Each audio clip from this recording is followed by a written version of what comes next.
కౌశిక్, మా ఇంటి పక్కన ఒక అంకుల్ ఉండేవారు, గుర్తుందా? పాపం అంకుల్ లాస్ట్ మంత్ యాక్సిడెంట్ అయి చనిపోయారనమాట.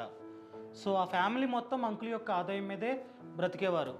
ఈరోజు రెంట్ కట్టక, డబ్బులు లేక వాళ్ళని రోడ్డు మీద గెంటేశారు. చూడు, ఒక చిన్న యాక్సిడెంట్ ఒక ఫ్యామిలీని రోడ్డు మీద పడేసింది. పాపం కదా.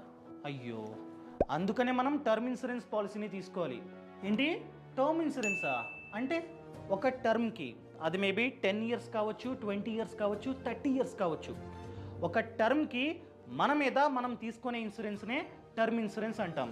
ఆ టర్మ్ మిడిల్లో మనమే కనుక ఏదైనా కారణం చేత చనిపోయినట్లయితే మనం ఎంతైతే కవరేజ్ని చూస్ చేసుకుంటామో ఆ కవరేజ్ మేబీ 50 lakhs కావచ్చు, 1 కోటి కావచ్చు, 10 కోట్లు కావచ్చు, ఎంతైతే అంత కవరేజ్ని మనం చనిపోయిన తర్వాత మన ఫ్యామిలీకి ఆ డబ్బుని ఇస్తాయి బీమా సంస్థలు. సో అందుకనే నువ్వు కూడా టర్మ్ ఇన్సూరెన్స్ పాలసీని తీసుకో. మీరు తీసుకోండి.